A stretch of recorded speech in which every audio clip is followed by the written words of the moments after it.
Hi hello നമസ്കാരം. Satheesh Wayanad വണ്ടിമലയും.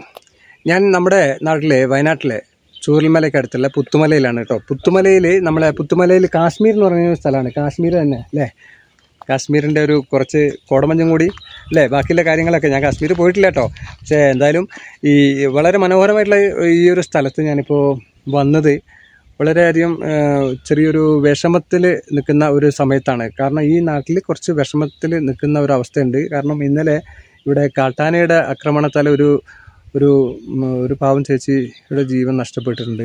Jessy എന്ന് പേരായിട്ടുള്ള വയനാട് വിംസ് medical കോളേജിൽ ജോലി ചെയ്യുന്ന അവരും അവരുടെ ഹസ്ബൻഡും കൂടിയിട്ട് ഈ ഒരു വഴിക്ക് യാത്ര ചെയ്യുന്ന സമയത്ത് ആനയുടെ മുന്നിൽ പെടുകയായിരുന്നു കേട്ടോ. ഇവിടെ ഒരുപാട് ആളുകൾക്ക് അങ്ങനെ ദാരുണാന്ത്യം സംഭവിച്ചിട്ടുള്ള ഒരു നാടുകൂടിയാണ്. അതുപോലെ നമുക്കറിയാലോ, ഈ പുത്തുമല ഉരുൾ പൊട്ടിയത് 2018 അതാ കണ്ടില്ലേ? അന്ന് അവശേഷിച്ചിട്ടുള്ള ആ സ്കൂൾ കണ്ടില്ലേ? അവിടെ ആ പൂമരം കാണുന്നത് അത് അവിടെയാണ് സ്കൂൾ. ആ സ്കൂളിലാണ് അന്ന് മാറ്റി പാർപ്പിച്ചിരുന്നത്. അതുപോലെ തന്നെ അതിൻ്റെ അപ്പുറേ ഭാഗമാണ് ആ മറിയാണ് കംപ്ലീറ്റ് ആളുകളും അന്ന് ഒലിച്ചു പോയതും. അതിൻ്റെ ബാക്കി ഭാഗത്ത് കുറച്ച് ഇവിടെ ഈ ഒരു സൈഡിൽ കുറച്ച് പൊട്ടലുകളൊക്കെ ഉണ്ടായിട്ടുണ്ടായിരുന്നു. അപ്പോൾ അങ്ങനെയുള്ള കാര്യങ്ങളും അതിൻ്റെ കഴിഞ്ഞ അതുപോലെ നമുക്ക് അറിയാലോ പുത്തുമല, അത് കഴിഞ്ഞ് മുണ്ടക്കൈ ദുരന്തം. അപ്പോൾ അതൊക്കെ ഇവിടെ ഈ അടുത്ത് തന്നെയാണ്. അപ്പം നമ്മൾ ആ ഭാഗത്തേക്കൊന്നും നമ്മളിപ്പോൾ പോകുന്നില്ല. ഇപ്പോൾ ഇവിടെയുള്ള ചെറിയ കാര്യങ്ങൾ എന്ന് പറഞ്ഞാൽ ഇത് വലിയ വേദനിപ്പിക്കുന്ന ഓരോരോ അവസ്ഥകളിലുള്ള ഇങ്ങനത്തെ അനുഭവങ്ങളൊക്കെ നമുക്ക് നമ്മുടെ ഈ നാട്ടിലെ ഒരു കൃഷ്ണേട്ടനുണ്ട്. ഇതാ കണ്ടില്ലേ? ഈ കൃഷ്ണേട്ടൻ്റെ അടുത്തുനിന്ന് നമുക്ക് കുറേ ചോദിച്ചറിയാനുണ്ട്. അപ്പോൾ അടുത്ത വരും വീഡിയോകളിലൂടെ കൃഷ്ണേട്ടനിൽ നിന്നും നമുക്ക് കുറച്ച് കാര്യങ്ങളൊക്കെ ഇവിടുത്തെ കാര്യങ്ങൾ ചോദിച്ചറിയാമെന്ന് ഞാനിങ്ങനെ വിചാരിക്കുന്നുണ്ട്. അപ്പോൾ അടുത്ത വീഡിയോകളിലൊക്കെ നമ്മുടെ ഇവിടുത്തെ അവസ്ഥകളൊക്കെ ഒന്ന് കാണാൻ വേണ്ടിയിട്ട് നിങ്ങൾ കാത്തിരിക്കണം. വീഡിയോ കാണാനും അത് നോട്ടിഫിക്കേഷനായിട്ട് വരാൻ വേണ്ടിയിട്ട് ബെല്ലൈക്കൺ കൊടുക്കണം.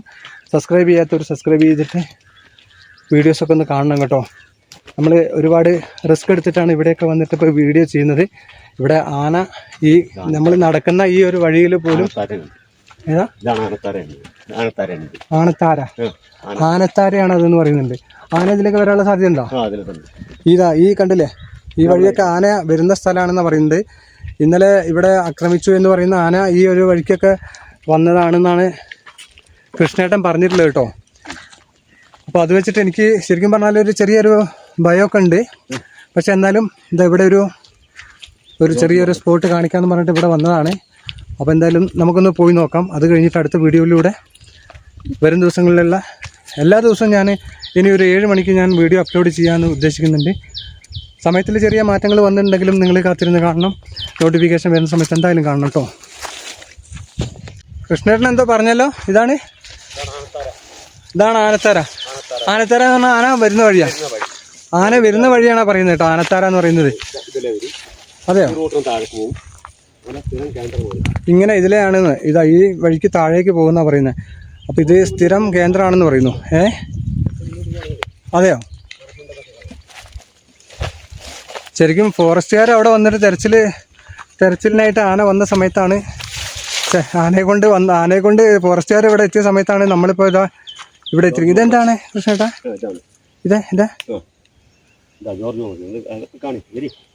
എങ്ങനെ ഒന്ന് പറയൂ? അത് ജോർജ് ബോംബച്ച്. ഓ, 1875 ജനനം, 27 വയസ്സിൽ മരിച്ചുപോയി മൂപ്പര്. ജോർജ് ബോംബച്ച് ബറ്റാലിയന്ന് കൊണ്ടുവന്നിട്ട് അന്നത്തെ ഡൈഡ് 10th June 1875. അവരാണ് ഈ എസ്റ്റേറ്റിന്റെ ഇതെല്ലാം ചെയ്തിട്ടുള്ളത്. അവരെ കുതിരക്കൊട്ടായിരുന്നു ആ സ്കൂള്. പിന്നെ പൊളിച്ച് മാറ്റിയിട്ടാണ് പുതിയ ബിൽഡിംഗ് വന്നത്. ഉരുള് പൊട്ടിയപ്പോൾ പിന്നെ കുട്ടികൾ പേടിച്ചിട്ട് പഠിക്കാൻ പോകാത്തതുകൊണ്ട്. എങ്ങനെ? ഇതാരാണ്? ജോർജ് ബോംബച്ചാണ് എസ്റ്റേറ്റിന്റെ അന്നത്തെ ബ്രിട്ടീഷ്. ഏത് എസ്റ്റേറ്റിന്റെ? HML എസ്റ്റേറ്റിന്റെ മലയാളം കമ്പനി. അതെ ഹാരിസൺസ് മലയാളം. ഇദ്ദേഹം വസൂരി പിടിച്ചിട്ടാണ് മരിച്ചത്. വസൂരി പിടിച്ച് മരിച്ചപ്പോൾ അന്നത്തെ വസൂരി എല്ലാവർക്കും പേടിയാണ്. 27ാമത്തെ വയസ്സിലാണ് വയസ്സിൽ. അത് നമുക്ക് നോക്കിയാലും അറിയാം. അതെ. അപ്പൊ 27ാമത്തെ വയസ്സിലാണ് മരിച്ചത്. അദ്ദേഹത്തിന്റെ കുതിരനും അയാൾ കഴിക്കുന്ന ഭക്ഷണത്തിന്റെ പാത്രങ്ങൾ അത് സ്വർണ്ണ പറയല്, ആ പാത്രം ഇതൊക്കെ കൂട്ടിട്ട് ഇവിടെ അടക്കം ചെയ്തത്. അദ്ദേഹത്തിന്റെ കുതിരക്കൊട്ടായിരുന്ന പുത്തുമല സ്കൂള്. കുതിരക്കൊട്ടായിന്നാണ് ഞാനൊക്കെ പഠിച്ച ആ കുതിരക്കൊട്ടായില്ല. അതെയോ? ഇപ്പൊ അത് ബിൽഡിംഗ് ആക്കി മാറ്റിയാലും ഇന്ന് സ്കൂൾ അവിടെ അല്ല. ഇപ്പൊ കാശ്മീരിലാണ് സ്കൂളുള്ളത്. കാശ്മീരിൽ കാശ്മീർ. കാശ്മീർ എന്ന് പറഞ്ഞാൽ നമ്മുടെ ഇവിടുത്തെ കാശ്മീർ. ഇവിടുത്തെ കാശ്മീർ. Okay okay okay. നമ്മളിപ്പോ എങ്ങോട്ടാ പോണത്? നമ്മളിപ്പോ ഇനി പോകുന്നത് നമ്മൾ ജഗ്വരന്റെ അവിടെ പോകുന്നുണ്ട്. ജഗ്വരന്റെ അവിടെ അതാ കോട കോട കാശ്മീരിന്റെ രസം കാണുന്നത് ആ കോട ഇങ്ങനെ പോകുന്നു. കണ്ടോ? അതെ അതെ അതെ. 6 മണി കഴിഞ്ഞാൽ നല്ല കോട വരും ഇവിടെ. 6 മണി കഴിഞ്ഞാൽ നല്ല കോട വരും. അപ്പോൾ ഇത് കാണിക്കാനാണ് ഇപ്പൊ എന്നെ ഇവിടെ കൊണ്ടുവന്നതെന്ന് തോന്നുന്നുണ്ടല്ലേ? ജോർജ് പോമ്പച്ച്. അതെ അതെ, ജോർജ് പോമ്പച്ചിന്റെ ഈ ഒരു ശവകുടീരം കാണാൻ അല്ലേ, അങ്ങനെയല്ലേ പറയാ? അദ്ദേഹം ഒറ്റയ്ക്ക് രാത്രി അന്ന് കുതിരവണ്ടിയിലാ പോക്ക്. ആ മൂപ്പര കുതിരക്കൊട്ടായി ആയിരുന്നു. അത് കുതിരക്കൊട്ടായി കുതിരനെ താമസിപ്പിക്കുന്ന സ്ഥലം. കുതിരനെ കെട്ടിയിരുന്നതും ഇതൊക്കെ ആയിരുന്നു. പിന്നെ അത് പൊളിച്ചു മാറ്റിയിട്ട് സ്കൂളാക്കി. ഉരുള് പൊട്ടിയതിനു ശേഷം സ്കൂൾ ഇപ്പൊ ഇല്ല. അതാണ് പുത്തുമല സ്കൂള്. പുത്തുമല സ്കൂൾ. അതിന് അങ്ങേ മറിയിലാണ് ശരിക്കും അന്ന് ദുരന്തം ഉണ്ടായത്. അതിന് തൊട്ട് താഴെ ഉണ്ടായത്. അദ്ദേഹം ഈ റോട്ടിൽ കൂടെ പാതിരാത്രിക്കൊക്കെ ഒറ്റയ്ക്ക് അതാദ്യം കാണുന്ന ബംഗ്ലാവാണത്, അദ്ദേഹത്തിന്റെ ബംഗ്ലാവ്. ഓ അത് ശരി, അതാണ് ബംഗ്ലാവ് അല്ലേ? എസ്റ്റേറ്റിന്റെ ബംഗ്ലാവ്. അവിടേക്ക് ഒറ്റക്കാ പോവാ. അന്ന് യാന ശല്യം ഇതൊന്നുമില്ല. അന്നില്ല. ഇതിപ്പോ അടുത്ത കാലത്താണ് ഇപ്പൊ തുടങ്ങിയത്. അത് കാടുകളിൽ ഇപ്പോ ജനങ്ങൾ കൂടുതലാ. കാടുകളിൽ റിസോർട്ടും കാര്യങ്ങളൊക്കെ ആയപ്പോ ജനങ്ങൾ കൂടുതലായപ്പോ ആനയ്ക്കും കാട്ടിപോത്തിനും എവിടെയും സ്വൈര്യവിഹാരം നടത്താനുള്ള സ്ഥലം ഇല്ല. ഒരുപാട് ആൾക്കാർ മരണപ്പെട്ടിട്ടുണ്ടല്ലോ ഈ ഭാഗത്ത്. ആനയുടെ ഇവിടെ പോയി ആദ്യമായിട്ടാണ് ഒരു മേപ്പാടി നമ്മൾ കാണുന്ന അപ്പുറത്തേക്ക് 10-20 പേര് ചവിട്ടിയിട്ട് അടുത്തടുത്ത് തീർന്നുണ്ട്. ശരിക്കും നമ്മളിപ്പോ ഈ നിൽക്കുന്ന സ്ഥലമൊന്നും സേഫ് അല്ല. ഈ ഇപ്പൊ ആ ആന ഇവിടെ എവിടെയാണ് ഉള്ളതെന്ന് പറയാൻ പറ്റില്ല. അതിപ്പോ നമ്മള് സാർക്ക് ഞാൻ പറഞ്ഞിരുന്നേ, എവിടെ കുപ്പാച്ചി കോളനി അവിടെ ഉണ്ട്. ഇവരിവിടെ കുങ്കിയാനർ കൊണ്ടുകൂടെ വെച്ചിട്ട്. ഓക്കെ, നമുക്ക് നല്ലൊരു കാര്യം ചെയ്യാം, നമുക്ക് നേരെ വിട്ടാലോ? കോടം കൂടെ കണ്ടില്ല. കറക്റ്റ് വൈകുന്നേരം വരണത് നല്ല രസം. ഇവിടെ കോടയൊക്കെ ഉണ്ട്. ഇത് ഒരു 6 മണി, ഒരു 3-3:30 ആകുമ്പോഴത്തേക്കും ഈ സ്ഥലം ഏതാന്ന് നമുക്കറിയില്ല. ശരിക്കും മൂന്നാർ ഊട്ടി മോഡലായിരിക്കും. അത് ഈ സമയത്തായതുകൊണ്ട് കുറച്ച് കോട ഇല്ല, അതുകൊണ്ടാണ് പറയുന്നത്. അറിയാം, സുന്ദരമായിട്ടുള്ള സ്ഥലം. നമുക്ക് എടുക്കണം. നമുക്ക് അടുത്ത ദിവസങ്ങളിലൊക്കെ വന്നിട്ട്, അടുത്ത ദിവസം വെച്ചാല് ഈ കോടയുള്ള സമയത്തൊന്നും ഇവിടെ വരാൻ അത്ര ധൈര്യപ്പെടുന്ന ധൈര്യം ഉണ്ടാവും. പറഞ്ഞുതരാം. ആനയുടെ ഇനി ഒരു മാസം കഴിഞ്ഞാല് ഞങ്ങളൊന്നും ഇവിടെ ഉണ്ടാവില്ല. എങ്ങനെ പറഞ്ഞാൽ മഴ ശക്തമാകാം. അപ്പൊ ഞങ്ങളെ മാറ്റും. അവര് സർക്കാർ പറയും വീട് തരാ, ഒലക്ക തരാ, ഇത് തരാറ്. ഒരു ഒലക്കി ഉണ്ടാവില്ല. എവിടെയെങ്കിലും സ്കൂളിൽ കൊണ്ടുപോയിടും. നിങ്ങളെ അന്ന് ആരെങ്കിലൊക്കെ ഇതില് മരണപ്പെട്ടിട്ടുണ്ടായിരുന്നു? എന്റെ ഒരു ഏട്ടൻ, ബാക്കിയുള്ള ഏട്ടൻ പോയിട്ടുണ്ട്. അണ്ണായൻ കിട്ടിയിട്ടില്ല, ബോഡി കിട്ടിയിട്ടില്ല. അതെയോ? ഓ, ഇദ്ദേഹത്തിന്റെ ഒരു ജ്യേഷ്ഠൻ പുത്തുമല ദുരന്തത്തില് 2018 പുത്തുമല ദുരന്തത്തില് കാണാതെ ഒരാളാണെന്നാ പറയുന്നത്. ഞങ്ങളന്ന് 5 മിനിറ്റ് കൊണ്ട് കഴിച്ചതാ. ഞാന്, ബിജു, ചന്ദ്രേട്ടൻ, ലോറൻസ് പറയുന്ന 4 പേര് 5 മിനിറ്റ് കൊണ്ട് കഴിച്ചതാ. 5 മിനിറ്റ് കൊണ്ട് എന്ന് വെച്ചാല് വെള്ളത്തിന്റെ അവരെ വീട്ടിലേക്ക് പോവായിരുന്നു ഞങ്ങൾ 4 പേര്. അപ്പോഴാണ് ഈ പൊട്ടുന്നത്. അപ്പൊ അവരെ 2 പേരെ ഭാര്യമാര് പോയി ലേക്ക് പോകുന്നു. ഞാനാ നന്നാക്കുന്നത്. എങ്ങനെ ഇവിടുന്നാണ് കുടിവെള്ളം പോകുന്നത്? ഇതിന് മേലെ കാണുന്നത് അവിടെ നിന്ന് ആ ഉരുള് പൊട്ടിയ ചെറിയൊരു പൊട്ട് പൊട്ടിയിട്ടില്ല, അതിന്റെ തൊട്ട് താഴ്ന്നാണ് ഈ താഴത്തേക്കുള്ള കുടിവെള്ളമൊക്കെ പോകുന്നതെന്ന് പറയുന്നത്. പനിനീര് പോലത്തെ വെള്ളം. അതെ അല്ലേ?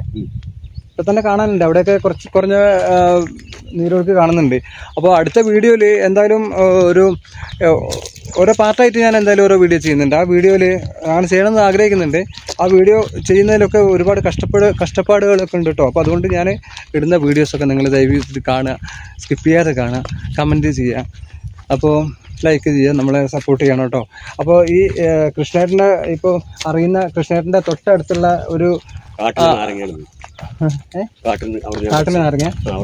കൃഷ്ണേട്ടൻ്റെ അടുത്ത് നിന്ന് കുറേ കാര്യങ്ങൾ നമുക്ക് അറിയാനുണ്ട് കേട്ടോ. അറിയാനുള്ള കാര്യങ്ങളാണ് അടുത്ത വീഡിയോയിൽ വരാൻ പോകുന്നത്. അപ്പോൾ ഇവിടെ ഇപ്പോൾ ഈ കൃഷ്ണേട്ടൻ്റെ വീടിൻ്റെ അടുത്തുള്ള ആ ചേച്ചിയാണ് ഇപ്പോൾ മരണപ്പെട്ടിട്ടുള്ളത് അല്ലേ? കൃഷ്ണേട്ടൻ അടുത്തല്ലേ? സ്കൂട്ടറിൽ പോണ സമയത്ത് ആനയുടെ മുന്നിൽ ചെന്ന് വിട്ടു. സ്കൂട്ടറിൽ പോയിക്കൊണ്ടിരിക്കുന്ന സമയത്ത് നമ്മളിപ്പോൾ പോകുന്നത് ഇപ്പോൾ ആന ഇന്നലെയൊക്കെ വന്നിരുന്നു എന്ന് പറയുന്ന ആ വഴിയിലാണ് കേട്ടോ. ആ ആനയാണ് അതിലങ്ങനെ പോയിട്ട് ആ റോഡിൽ മെയിൻ റോഡിൽ നിന്ന് വെച്ചിട്ട് ആന അവരെ ആക്രമിച്ചത്. അപ്പോൾ എന്താണെങ്കിലും അടുത്ത വീഡിയോയിലൂടെ നമുക്ക് കൂടുതൽ കാര്യങ്ങളൊക്കെ അറിയാം. പിന്നെ ചെഗുവേര എന്ന് പറയുന്ന അല്ലേ ശ്രീകുമാർ യൂട്യൂബിലൊക്കെ സോഷ്യൽ മീഡിയയിലൊക്കെ നിറഞ്ഞിരുന്ന ഒരാളുണ്ടല്ലോ, ഇപ്പോഴും ഉണ്ട്. ചെഗുവേര എന്ന് പറയുന്ന അദ്ദേഹത്തിൻ്റെ വീട്ടിലേക്കാണ് പോകുന്നത്. ഇപ്പോൾ കുറച്ച് വ്യത്യസ്തമായിട്ടുള്ള ഓരോ കാര്യങ്ങൾ ചെയ്യാനാണ് എനിക്ക് താല്പര്യമുള്ളത്. അതുകൊണ്ട് നമ്മൾ ഒരുപാട് റിസ്ക് എടുത്തിട്ട് ഒരു 4 കിലോമീറ്റർ വിളിച്ചാൽ കേൾക്കാത്ത ഒരു അകലത്ത് ഞാനിതാ ഇവിടെ ഒരു വലിയൊരു മലമുകളിൽ എത്തി നിൽക്കുകയാണ് കേട്ടോ. എന്ന് വെച്ചാൽ പുത്തുമല എന്ന് പറയുന്ന സ്ഥലം അറിയാലോ, കുറച്ച് ഒരു ദുരന്തമൊക്കെ ഉണ്ടായിട്ടുള്ള സ്ഥലമാണ്. ആ ദുരന്തം ഉണ്ടായതിൻ്റെ വേദനയൊക്കെ മറക്കാനാകാതെ നിൽക്കുന്ന ഈ ഒരു പ്രകൃതിൻ്റെ ഒരു ഉയരത്താണ് ഞാനിവിടെ എത്തി നിൽക്കുന്നത് കേട്ടോ. അപ്പോൾ ഇതിന്റെ ഈ ഞാൻ നിൽക്കുന്നതിന്റെ രണ്ട് സൈഡിൽ അപ്പുറം ഇപ്പുറം ആയിട്ടാണ് ഇത് ശരിക്കും പൊട്ടിപ്പോയിട്ടുള്ളത്. അതിന്റെ നടുവിൽ ഇവിടെ നമ്മുടെ ശ്രീകുമാരേട്ടന്റെ വീട്ടിലാണ്, ചെഗുവേര ശ്രീകുമാരേട്ടൻ. അപ്പോൾ അറിയാലോ, അദ്ദേഹത്തിനെ അറിയാത്ത ആളുകൾ ഉണ്ടാവില്ല അല്ലേ. അപ്പോൾ ശ്രീകുമാരേട്ടനെ ഒന്ന് വിളിക്കട്ടെ, കുറച്ച് അനുഭവങ്ങളൊക്കെ ചോദിക്കണമെന്നുണ്ട്. നല്ലൊരു വീഡിയോ ആയിട്ട് വരാൻ വേണ്ടിയിട്ട് ശ്രീകുമാരേട്ടാ ഒന്ന് വരൂ. നിങ്ങളുടെ പേര് വണ്ടിമലി സതീഷ് വയനാട്. Thank you. അടിപൊളിയാണല്ലേ ശ്രീകുമാരേട്ടനെ എല്ലാവർക്കും അറിയാം എന്ന് ഞാൻ വിചാരിക്കുന്നു. സോഷ്യൽ മീഡിയയിലൊക്കെ നിറഞ്ഞു നിൽക്കുന്ന ഒരാളാണ്. അദ്ദേഹത്തിന്റെ ഒരു വീഡിയോയ്ക്ക് വേണ്ടിയിട്ട് ഒരുപാട് പേര് ആഗ്രഹിക്കുന്നതാണ്. അപ്പൊ ഞാൻ എന്തായാലും ശ്രീകുമാരേട്ടന്റെ അടുത്ത് എത്തിയിട്ടുണ്ട്. പക്ഷെ എനിക്ക് എന്തായാലും ഇപ്പോ ഇവിടെ ചെറിയൊരു വിഷമമുണ്ട്. പഴയ ദുരന്തം നടന്ന ഓർമ്മ അതങ്ങനെ വരുന്ന വഴിക്കൊക്കെ അങ്ങനെയുള്ള ഓർമ്മകളൊക്കെ ഉണ്ടായിരുന്നു. എന്നാൽ ഇവിടെ ഇന്ന് ഞാൻ വരുന്ന വഴിക്ക് എനിക്കൊരു പുതിയൊരു അനുഭവം ഉണ്ടായതിനെ തുടർന്നാണ് ഞാൻ ഇവിടം വരെ എത്തിയത് കേട്ടോ. ഒരു വയനാട് വിംസ് മെഡിക്കൽ കോളേജിൽ അവിടെ ജോലി ചെയ്യുന്ന ഒരു യുവതി, എന്താ പറയുക, ഒരു ചേച്ചിയുടെ കല എന്ന് പറയുന്ന ഒരു ചേച്ചിയുടെ, ബ്ലസ്സിനും പേരുണ്ട്, ജെസ്സി എന്ന ഒരു ചേച്ചിയുടെ ഇന്നലത്തെ അന്ത്യം സംഭവിച്ച വാർത്ത അറിഞ്ഞിരിക്കുമല്ലോ. ഒരു ആനയുടെ ആക്രമണത്താൽ അവർക്ക് ജീവൻ നഷ്ടമായി. അത് വലിയൊരു വേദന ഉണ്ടാക്കിയിട്ടുണ്ട് ഇപ്പോൾ ഈ നാട്ടിൽ. അപ്പോൾ ഈ ഒരു പ്രദേശത്തൊക്കെ ആ ഒരു ആനയുടെ സാന്നിധ്യം ഉള്ളതാണ്. ആ സാന്നിധ്യമുള്ള സ്ഥലത്ത് അല്ലേ ശ്രീകുമാരേട്ടന്റെ അവസ്ഥയിൽ ഇവിടെ എന്താണ് എന്ന് പറയൂ. ആനയുടെ സൈക്കോളജി ഓഫ് എലഫന്റ് എന്താ സൈക്കോളജി ഓഫ്, തടിമാടനാണ്, തനി വെജിറ്റേറിയൻ ആണ്, പേടിത്തൊണ്ടനാണ്. അതാണ് ആനയുടെ സൈക്കോളജി. തടിമാടനാണ്, തനി വെജിറ്റേറിയൻ ആണ്, പേടിത്തൊണ്ടനാണ്. അത് മൂന്നാണ് നമ്മൾ മനസ്സിലാക്കുന്നത്. ആനയെ കുറിച്ച് എപ്പോഴും ഫസ്റ്റ് മനസ്സിലാക്കുന്നത്. ആ ആന 2 ദിവസം ഉണ്ടായിരുന്നു സാറേ. തലേന്ന് രാത്രിയും മിനിഞ്ഞാന്ന് രാത്രിയും ആന എന്റെ കൂടെ ഇവിടെ ഉണ്ട്. അതാ രസം. എന്നാ എന്നെയല്ല കൊല്ലണ്ട്, എന്നെയാണല്ലോ കൊല്ലണ്ട്. ഇവിടെ അടുത്തുനിന്ന് കണ്ടിരുന്നു, ഈ മുറ്റത്തുണ്ടായിരുന്നു. ഈ പോണ വഴിക്ക് നിങ്ങൾക്ക് ചക്കട്ട് കാണാം. ആ ചക്ക 5-8 ചക്ക ഇട്ടിട്ടുണ്ട്. ഇനിയിപ്പോ ഇന്ന് വരുമെന്ന് അറിയില്ല. ഇനിയിപ്പോ അവന് സൗകര്യമുള്ളപ്പോ വരിക. എനിക്ക് അറിയില്ല അവൻ വരുന്നത്. പക്ഷെ അവൻ വന്നാൽ ഞാൻ അറിയും. ഞാൻ ഇവിടെ ഉണ്ടെന്ന് അവനും അറിയാം. ഞാൻ പേടിച്ചാ ഇവിടെ വരെ പേടിക്കണ്ട സാർ. കാരണം ശ്രദ്ധിക്കാം, നിങ്ങൾ പേടിക്കണ്ട വേണ്ട, ശ്രദ്ധിക്കാൻ വേണ്ട. ശ്രദ്ധയോടെ വാഹനം ഓടിക്കുക. രാവിലെ വൈകുന്നേരം പോകുമ്പോൾ ഒന്ന് ശ്രദ്ധിക്കുക. ഈ കേളമാടൻ ചന്തയ്ക്ക് പോലെ പോവാതിരിക്കുക. നിങ്ങൾക്ക് വേണ്ടി നിങ്ങൾ ചെയ്തോളുക. പറയാൻ മനസ്സിലാക്കാം. കാരണം ഞാൻ സത്യം പറയും, ഞാൻ ഇന്നലെ ഉറങ്ങിയിട്ടില്ല. മിനിഞ്ഞാന്ന് എനിക്കെന്താ ഈ നാട്ടിൽ എന്തെങ്കിലും സംഭവിക്കുമോ, ഞാൻ അന്ന് ഇറിറ്റേഷനാ.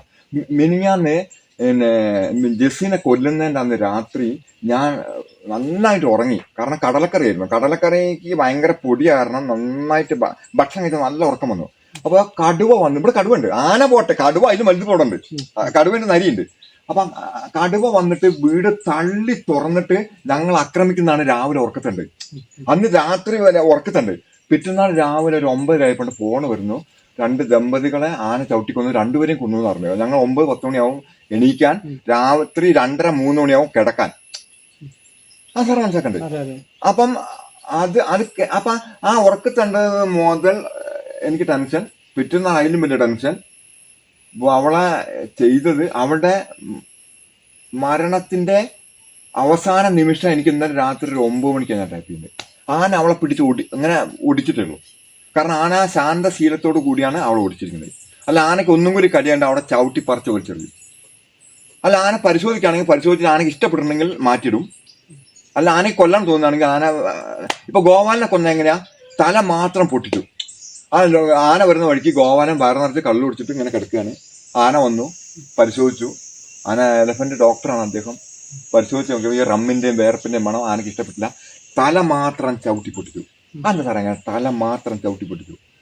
ആന നിങ്ങളോട് ഒരു കാര്യം മനസ്സിലാക്കണം. ഒരു മുട്ടുസൂചി എടുത്തിട്ട് സാറിന്റെ കൈ തരും. ആ ജീപ്പ് എടുത്തിട്ട് വലിച്ച് താഴ്ക്കെറിയും ചെയ്യും. ഇത് നിങ്ങൾ മനസ്സിലാക്കണം. നിങ്ങൾക്ക് വേണമെങ്കിൽ നിങ്ങൾ മനസ്സിലാക്കുക. എനിക്ക് വേണ്ടി നിങ്ങൾ മനസ്സിലാക്കണേ. ഇത് ഇനി ആവർത്തിക്കും. ഇനി അവിടെ കൊലപാതകം നടക്കും. നിങ്ങൾ നേരത്തെ എന്തൊക്കെ പ്രവചിച്ചിട്ടുള്ള കാര്യങ്ങൾ? പ്രവചിച്ചതാണ്. കാരണം അറിയോ, ഞാൻ പ്രവചനം എന്ന് പറയണ്ട സാറേ. കാരണം ഞാൻ അതിന്റെ സാധ്യത പറയുന്നുള്ളൂ. സാധാരണ സാർ മനസ്സിലാക്കണ്ടേ. ഇപ്പൊ ഞാൻ ബൈക്കായിട്ട് പോകുമ്പോൾ പട്ടീനെ കണ്ടു, ഇടിച്ചു, എന്റെ കൈ വീണ് ഒടിഞ്ഞു. അപ്പൊ ഞാൻ നിങ്ങളോട് പറഞ്ഞു, നിങ്ങൾ പട്ടീനെ കാണാൻ ശ്രദ്ധിക്കട്ടോ, നായി കുടുങ്ങിയാൽ വീണ് കൈ ഓടിയെന്ന് പറയാണ്. അപ്പൊ നീ പോണാവെന്ന് പറഞ്ഞാൽ നിങ്ങൾ വണ്ടി ഓടിക്കാൻ നിങ്ങൾ പോയിക്കൂടി. അപ്പൊ എനിക്കൊരു വിരോധമില്ല. അതാണ് ഇങ്ങനെ സംഭവിക്കാറുണ്ട്. ഇപ്പൊ പുത്തുമല പുഴയിൽ കൂടി വന്ന പോലെ ഒരു വരവ് ചൂരന്മല പുഴയിൽ കൂടി വരാൻ സാധ്യതയുണ്ട് എന്ന് ഞാൻ പറഞ്ഞപ്പോ എന്നോട് പലരും പറഞ്ഞു, നിനക്ക് സുഖമല്ലേ പോയി ചികിത്സിക്കും. എന്റെ അവസ്ഥ ഇപ്പോഴും അതാ. സംഭവിച്ചു. അതിന് സാധ്യതയുണ്ട്. ഇപ്പൊ നിങ്ങൾ ഇവിടെ വരുമ്പം ഇനിയും ക്യാഷ്വാലിറ്റി കൊടുക്കാൻ സാധ്യതയുണ്ട്. ആ സാറിനെ ഞാൻ നോട്ട് ചെയ്യുന്നത്. നിങ്ങൾ താഴെ നോട്ടീസ് വരുമ്പോഴേക്കും ഞാൻ ഇവിടെ നോട്ട് ചെയ്യാതെ എന്താ, 5 മണി കഴിഞ്ഞ് കഴിഞ്ഞാൽ ഞാൻ ഒന്നൂക്കിൽ മാറും, അല്ല ഞാൻ നിങ്ങളെ ഫോളോ ചെയ്യും. നിങ്ങൾക്ക് ഗൈഡൻസ് തരാൻ എന്റെ ബാധ്യത. ഞാൻ പഠിപ്പിച്ചാൽ ഇതെന്തറിയോ, ഇത് ബ്രിട്ടീഷിന്റെ രാജ്യമാണ്. സാർ മനസ്സിലാക്കുന്നത്. അത് പീപ്പിൾ പിടിക്കുന്നതാണ് ആനനെ ഓടിക്കാൻ. ആന ഇവിടെ ഒന്നുമില്ല, ആന പോയി. ആനന് കുറെ കഴിയും വരാൻ. ആന റൗണ്ടാണ്. 200 കിലോമീറ്റർ നടക്കും ഒരു ദിവസം. ആന 200 കിലോമീറ്റർ വനപാതയിലൂടെ നടക്കും. അതായത് പറഞ്ഞുതരാം, സാറൻ പറഞ്ഞത് 900 കണ്ടി, പിന്നെ അട്ടമല, പുത്തുമല, ഈ 3 സ്ഥലവും കൂടി 3, 5, 15, ഒരു 150 200 കിലോമീറ്റർ ഉണ്ട്. അത്രയും നിങ്ങൾക്ക് ഇവിടെ എല്ലാ ദിവസവും സാന്നിധ്യം ഉണ്ട്. 7 നിമിഷം വരെ. ഞങ്ങൾ രാത്രി സാറ് കഴിഞ്ഞ വർഷം രാത്രി ഞാൻ മൂത്രമൊഴിക്കാൻ ആന നമ്മൾ നിൽക്കുന്നിടത്തുണ്ട്. ഞെട്ടിപ്പോയി ഞാൻ. ശ്രീകുമാരേട്ടനെ സംബന്ധിച്ചിടത്തോളം ഇത് നിത്യ കാഴ്ചയാണ്. ഇപ്പൊ അതിനനുസരിച്ച് പെരുമാറുക. ആനയോട് പെരുമാറുക, മഴ പെയ്യുമ്പോൾ മഴയോട് പെരുമാറുക, വെയിലടിക്കുമ്പോൾ വെയിലിനോട് പെരുമാറുക. നിങ്ങൾ ഈ കേളമ്മാടൻ ചന്തയ്ക്ക് പോലെ പോവാതിരിക്കും. രാവിലൊക്കെ സാറേ അത് പട്ടി ഊരുന്ന അവര് താഴ്ന്ന് ശരിക്കും പേടിയാണ് ഇവിടെ നിൽക്കുമ്പോ. ഇവിടെ പേടിയോ, ഇവിടെ പേടിയോ. ഈ ആ ആന മിനിങ്ങാന്ന് ഇവിടുന്ന് ഒരു ചിഹ്നം വിളിച്ചിട്ട് ഞാൻ സൈലന്റ് ആയിരുന്നു പച്ചക്കറി. ആ സാർ മനസ്സിലാക്കണ്ടേ. ഞാൻ അവളെ മാറ്റി.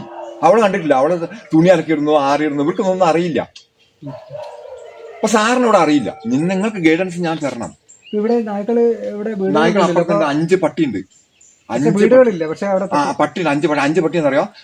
അവിടെ ഞാൻ കുറച്ച് ഭാഗത്ത് വാഴ നട്ടിട്ടുണ്ട്. അപ്പം വാഴ നട്ട് നമ്മളെ പഴം വാങ്ങി വളർത്തുന്ന നായ്ക്കളാണ്. അതാണത്. ഈ ചക്ക ചിലപ്പോ ഇന്നിപ്പോ ആ പ്ലാവിൽ നിൽക്കുന്ന ചക്ക ചിലപ്പോ ഇന്ന് രാത്രി വന്നാൽ തിന്നുമായിരിക്കാം. അതെ, ശ്രീകുമാരേട്ടന്റെ ഇവിടെ ഈ വീട്ടിൽ ഇവിടെ 4 കിലോമീറ്ററോളം ആരും താമസിക്കുന്നില്ല, അല്ലെങ്കിൽ ഇത്രയും വിളിച്ചാൽ കേൾക്കില്ല എന്നൊക്കെ പറയുമ്പോഴും ഇവിടെ പട്ടികളെ കുറെ കേൾക്കുമ്പോ അത് കാര്യം ശ്രീകുമാരേട്ടന്റെ ഈ ഏലത്തോട്ടത്തിൽ ഇവിടെ കാവലിന് വേണ്ടിയിട്ട് നിയോഗിക്കപ്പെട്ടിട്ടുള്ള പട്ടികളാണ്. അപ്പോ അതുകൊണ്ട് അല്ലെ, അങ്ങനെയല്ലേ?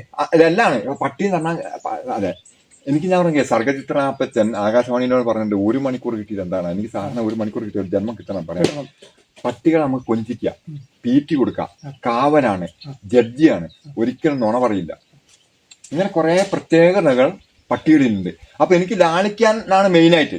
എനിക്ക് ലാളിക്കണം, അവരെ കളിപ്പിക്കണം. ശരി. അപ്പൊ പിന്നെ നമുക്ക് ഒരുപാട് അപ്പൊ ഈ ആനെന്തറിയോ, രാവിലെ വൈകുന്നേരം പോകും. എനിക്ക് പറഞ്ഞിട്ട് കാര്യമല്ല, പറഞ്ഞിട്ട് കേൾക്കാനും പോകുന്നില്ല. അവരവരുടെ വഴിക്ക് വിടുക, അത്രേ പറയാനുള്ളൂ സാറേ. ഇനി ഇതിന്റെ പുറമെ എന്തൊരു കഷ്ടം. കഴിഞ്ഞ ദിവസം, ഈ കഴിഞ്ഞതിന്റെ മുമ്പിലത്തെ ദിവസം ഇവിടെ 2 വർഷം മുന്നേ ഇവിടെ സംഭവം നടന്നു. ആന ഇതേപോലെ രാവിലെ തൊട്ട് വൈകുന്നേരം വരെ, പുലർച്ചെ വരെ എന്റെ അടുത്തുണ്ടായിരുന്നു. എനിക്കറിയാം ആന ഇതിൽ പോകുന്നുണ്ടെന്ന്. കാരണം ഇപ്പൊ ഒരാണ് എന്റെ ചാല് കാണിച്ചില്ല. ആന അവിടെ വന്നിട്ട് ഇതേപോലെ നിന്നിട്ട് മോളോട് കയറിപ്പോയിട്ട് ആ വഴിയിൽ നിന്ന് ചക്ക പറിച്ച് നിന്നോണ്ടിരിക്കുമ്പം ആനയുടെ കാല് കമ്പ് കുടുങ്ങി. ഈ 2 പ്ലാവുണ്ട്, ആ കമ്പ് കുടുങ്ങി. അപ്പം ആന അവിടെ കുടുങ്ങി കിടക്കുക. 4 പെണ്ണുങ്ങളുണ്ട്, പണിക്ക് പോകുന്നു. അപ്പം 2 പെണ്ണുങ്ങള് അപ്പുറം കടന്നു. 3-ാമത്തെ പെണ്ണുങ്ങൾ ആനേനെ കണ്ടു. ഇത് ആനേനെ കണ്ട് കരഞ്ഞും കൊണ്ട് ഓടി വീണിട്ട് ആന എടുത്ത് വലിച്ചെറിഞ്ഞ് കാലൊടിഞ്ഞു. സമരം നടക്കുക അവിടെ. Forest office തല്ലിപ്പൊളിക്കുന്നു. ഫോറസ്റ്റിനോട് ഞാൻ അവിടെ നിന്ന് സ്ഫോടനം നടത്തിയത് പറഞ്ഞത്. ഇത് മൃഗങ്ങള് ഉറങ്ങുന്ന സ്ഥലമാണ്. മൃഗങ്ങൾ ഉറങ്ങുന്ന സ്ഥലമാണ്. അപ്പൊ ഉറങ്ങുന്നവരുണ്ട്. പടക്കം പൊട്ടിച്ച് അനാവശ്യമായിട്ട് ഓടിക്കാനാണ് ഈ ഫോറസ്റ്റുകാര് പടക്കം പൊട്ടിക്കാൻ തിരിഞ്ഞു വരും. ഒറ്റക്കൊമ്പനും ഇടഞ്ഞ ആനയും പടക്കം പൊട്ടിക്കുന്നിടത്തേക്ക് തിരിഞ്ഞു വരും. പണ്ടൊക്കെ എനിക്ക് ഓർമ്മയുണ്ട്, ആനവേട്ടയ്ക്ക് പോകുന്നവർ 4-5 കുറ്റി തോക്ക് വെച്ചാ പോവാ. സൗണ്ട് കേട്ടാ അവര് പോകും. അതായത് വിരട്ടി ഓടിക്കുകയാണ്. പിന്നെ ഫോറസ്റ്റുകാർക്കാണ് ട്രെയിനിങ് കൊടുത്തത്, ജനങ്ങൾക്കാണ് ട്രെയിനിങ് കൊടുത്തിട്ടില്ല. ജനങ്ങൾ കൊടുക്കൂല. ഇനി ആന കൊല്ലും. ആന കുഞ്ഞവറാനെ കൊന്നു, ഗോപാലിനെ കൊന്നു, പിന്നെ ആറുമുഖനെ കൊന്നു. ഇനിയും കൊല്ലും ആന ഇനിയും കൊല്ലും. അത് ഉറപ്പാ. എന്താന്ന് വെച്ചാല് നമ്മള് ഈ ശ്രീകുമാരന്റെ അടുത്തുനിന്ന് എന്തെങ്കിലും ഒരു കാര്യം കിട്ടുമ്പോ പേടിയാണ്. കാര്യം ഇതിനു മുമ്പ് ഒരു ഉരുൾപൊട്ടലിന്റെ കാര്യം. അതെ, ഞാൻ സാധ്യത പറഞ്ഞു. അയാൾ രാവിലെ വണ്ടി ആയിട്ട് പോകുന്നുണ്ടാവും. പക്ഷെ രാവിലെ വണ്ടി ആയിട്ട് പോകുമ്പോ എന്താ ശ്രദ്ധിക്കുന്നത്, 5, 6, 7 മണി സമയത്ത് ആന പാസേജ് ആണ്. വേണമെങ്കിൽ ചിന്തിച്ചോളുക, എനിക്ക് വേണ്ടി ചിന്തിക്കണ്ട. വേണമെങ്കിൽ നിങ്ങൾ വേണം ചിന്തിച്ചു. ആന പാസേജിന് ടൈമാണ്. അപ്പൊ ഞാൻ ചെറുതും ആന വലുതുമാണെന്ന് മനസ്സിലാക്കിയിട്ട് ദൈവത്തെ ഓർത്ത് ശ്രദ്ധിച്ച് പോവുക. അല്ലെങ്കിൽ നല്ല നടയെ കൊണ്ടോ കയറി ആനയ്ക്ക് ചെയ്യേണ്ടത് ആന ചെയ്തോളും. നമ്മൾ ബുദ്ധിമുട്ടുള്ള ആവശ്യമൊന്നുമില്ല. ആനേനെ നിങ്ങൾക്ക് ഒരു ചുക്കും ചെയ്യാൻ പറ്റൂല. ആന അതെ 15 ടൺ ഉണ്ട്. ഇപ്പോഴത്തെ മാർക്കറ്റിൽ 1 കോടി രൂപ 1 കോടി മുതൽ 1.5 കോടി രൂപ വരെ ഒരു ആനയ്ക്ക് വിലയുണ്ട്. ആരോട് പറയാൻ? മുണ്ടക്കൈ പുഴ കരകവിഞ്ഞൊഴുകുന്നു, ആരോട് പറയാൻ? കലക്ടർ അറിയില്ല, പഞ്ചായത്ത് പ്രസിഡന്റ് ഫോട്ടോ എടുത്ത് കളിക്കുന്നു, വാർഡ് മെമ്പർ കള്ളു കുടിച്ച് ബോധമില്ലാണ്ട് റിസോർട്ടിൽ കിടക്കുന്നു, ആരോട് പറയാൻ? വന്ദേ മാതരം. നിങ്ങൾ നിങ്ങളുടെ വഴിക്ക് പോവുക. അപ്പോ നമുക്ക് ഇനിയും വരും സാറേ, ഇനിയും ഇനിയും തുടങ്ങുമ്പോഴേ ഇതെന്തറിയോ, ഇന്ത്യയുടെ കണക്കെടുക്കാം. നിങ്ങൾ എന്തറിയോ, എന്നെയും നിങ്ങളെയും കുറിച്ച് പഠിക്കാൻ നന്നായിട്ട് ഇതിൽ പഠനം മാത്രമേ നിർത്തുള്ളൂ. കാരണം ഇന്ത്യനെ കുറിച്ച് പഠിക്കുക, വിദേശ രാജ്യത്തിനെ കുറിച്ച് പഠിക്കുക, നമ്മളെ കുറിച്ച് പഠിക്കുക, മറ്റുള്ളവരെ കുറിച്ച് പഠിക്കുമ്പോൾ സ്വയം സറണ്ടർ ആവും. ആനേനെ കുറിച്ച് പഠിക്കുക. ആന കഴിഞ്ഞ ദിവസം മുഴുവൻ ചിഹ്നം വിളിച്ചപ്പോൾ ഈ പ്രദേശം മുഴുവൻ സൈലന്റ് ആയിരുന്നു. ഒരു ഈച്ച പറക്കൂല, അത് പകുതിയെ വിളിച്ചിട്ടുള്ളൂ. പിന്നെ ഞങ്ങൾ ഒരു 1.5-3 മണിക്കൂർ കഴിഞ്ഞ ശേഷമാണ് വീട്ടിൻ്റെ അകത്ത് നിന്ന് പുറത്തു വന്നത്. എനിക്ക് അവിടെ വന്നിട്ട് ആനന്റെ മുതുകിന് ചാടായിരുന്നു ഇവിടുന്ന്. ആനയുടെ മുന്നിൽ ചാടി നിന്നപ്പോ ഞാൻ വീഡിയോ വയ്ക്കാൻ ഞാൻ ഉണ്ടാവൂല അവിടെ. ആ സാർ 1 സെക്കൻഡ്. അത് അറിഞ്ഞിരിക്കുക 15 ടണ്ണ് ഒരു ആന. അപ്പൊ ഇത് പഠിക്കണം, ഇത് പഠിപ്പിക്കാൻ പറ്റൂല. ഇത് നടക്കുക. അപ്പൊ നമ്മളെ ഇന്നലെ തമ്മിൽ തല്ലിച്ചും മാനസികമായി ഭയപ്പെടുത്തിയും പിഴ ചുമത്തിയും ബ്രിട്ടീഷ് ആണ് ഇവിടെ ഭരിക്കുന്നത്. Tunnel road Konkan railway central ഗവൺമെന്റിന്റെ വിദേശ ഫണ്ട് ഉപയോഗിച്ചാണ് ചെയ്യുന്നത്. പിന്നെ നമ്മളെ പിണറായി വിജയന്റെ ഭാര്യയോട്ട് കൊണ്ടുവന്ന പൈസ ഒന്നുമല്ല. അതാണ് നിങ്ങൾ അറിയില്ല. നിങ്ങളത് പഠിപ്പിക്കാൻ സമ്മതിക്കൂല, നിങ്ങൾ പഠിക്കൂല, നിങ്ങളോട് പഠിക്കാൻ പോകണമില്ല. ഇനിയിപ്പോ നാളെ ആരെങ്കിലും ഒരുത്താൻ ബൈക്ക് വെച്ചാൽ പോകും, നാളെയും കൊല്ലും, മറ്റന്നാളും കൊല്ലും. മുണ്ടക്കൈ വ്യക്തമായ അനുഭവ പാഠം പുത്തുമന ഉണ്ടായിട്ട് മുണ്ടക്കൈ കൂട്ടക്കൊലപാതകം തുടർന്നു. ആ കൂട്ടക്കൊലപാതകം പറയാൻ കാരണം സാറേ, 3 ദിവസം മുമ്പ് അവരെ ഒഴിപ്പിക്കാൻ റെയിൻ ഗേജിന്റെ നിയന്ത്രണം ഉണ്ടായിട്ട് എങ്കിലും അത് ബോധപൂർവം മറികടന്ന് ഒളിപ്പിച്ചു വെച്ചുകൊണ്ട് റിസോർട്ട് മാഫികൾ നടത്തിയ കൂട്ടക്കൊലപാതകമാണ് അവിടെ. കോടതി കേസ് കൊടുത്തിട്ടുണ്ട്, കോടതി കേസ് ഫയൽ സ്വീകരിച്ചിട്ടുണ്ട്, കേസ് പിടിക്കുന്നില്ല. കേസ് നിയമം നടപ്പിലാക്കാൻ നമുക്കറിയാം. Democracy is the people, for the people, by the people. I am the judge, I am the lawyer, I am the court. അതാണ് നമ്മൾക്കിട്ട് കോടതി. ഓരോരോ മനുഷ്യന്റെ മനസ്സും കോടതിയാണ് സാറേ. നിങ്ങൾക്ക് എന്നെ കൊല്ലണമെന്നും തോന്നുകയാണ്, നിങ്ങൾക്ക് എന്നെ കൊന്ന് ആത്മഹത്യ ചെയ്യാം. നിങ്ങൾക്ക് ആത്മഹത്യ ചെയ്യാൻ നിങ്ങൾക്ക് ആത്മഹത്യ ചെയ്യാം. നിങ്ങൾക്ക് ജീവിക്കാൻ your court, your mind is കോർട്ടാണ്. അതാണ് മനസ്സിലാക്കണം. ഇവർക്ക് അറിയാനിട്ടല്ല. ആ പൊസിഷൻ സാറിന് അറിയാം. ഇനിയിപ്പോൾ നിങ്ങൾ എൻ്റെ ഒരു ഇൻറ്റിമേറ്റ് ആണെന്ന് എനിക്ക് മനസ്സിലായി. ആൻഡ് റിലേറ്റീവ് ആണ്, ഇൻറ്റിമേറ്റ് ആൻഡ് റിലേറ്റീവ് ആണ്. അതുകൊണ്ട് ഞാൻ ഇന്ന് വളരെ സന്തോഷവാനാണ്. അതാണ് ഞാൻ ഇങ്ങോട്ട് നിന്ന് സംസാരിക്കുന്നത്. ഞാൻ ഇങ്ങോട്ട് നിന്ന് സംസാരിക്കില്ല. കാരണം ആ പൊതുശ്മശാനത്തിന് കൂട്ടക്കൊലപാതകം നടത്തിയ മൃതശരീരങ്ങൾ ഇവിടെ കൊണ്ടുപോയിട്ട് തൊട്ട് താഴെ. അതെനിക്ക് തന്ന നല്ലൊരു സമ്മാനം. ഞാൻ കാരണം മുഖത്ത് അടിക്കുക എന്ന് പറഞ്ഞില്ല നമ്മള്. ഈ മുഖത്ത് അടിക്കുന്നത് സാറിന് എൻ്റെ തുടക്കി അടിക്കുന്നത് വേറെ, ആന്തരിക അവയവങ്ങൾക്ക് അടിക്കുന്ന വേറെ, മുഖത്തടിക്കുന്ന വേറെ. മുഖത്തടിയാണത്. മുഖത്തടിച്ചു കഴിഞ്ഞാൽ നമ്മളെ തല കുനിച്ചു പോകും.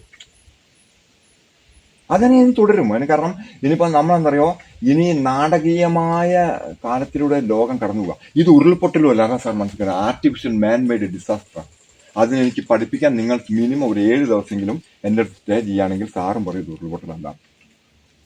നിങ്ങളെ വീട്ടിൽ ഗ്യാസ് അടുപ്പിന് തീ കൊടുക്കുന്നു, ഗ്യാസും കുറ്റിക്ക് തീ കൊടുക്കുന്നു, രണ്ടാ. ഓക്കെ, നമുക്ക് ഇത് ഒരു നമുക്കൊരു സാറ് പറഞ്ഞ പോലെ നമ്മൾക്കൊരു വിദ്യാരംഭമായി കുറിക്കാം. ഇത് ഓക്കെ. അപ്പൊ ഒരു വിദ്യാരംഭമായി കുറിക്കാം. ഇവിടെയാണ് ഇപ്പൊ എനിക്കിത് ഇവിടെ വൈൻഡപ്പ് ചെയ്യാൻ തോന്നുന്നത്. കാരണം എന്തുകൊണ്ടാന്ന് വെച്ചാല് ഇത് ഇവിടെ കൊണ്ടൊന്നും ഈ വീഡിയോയിലെ ചർച്ച ഇവിടെ ഒന്നും ആവൂല. നമ്മള് ഞാൻ സാറിനോട് നേരത്തെ പറഞ്ഞു മഹാസാഗരത്തിനരികെ എന്ന് പറഞ്ഞു MD വാസു.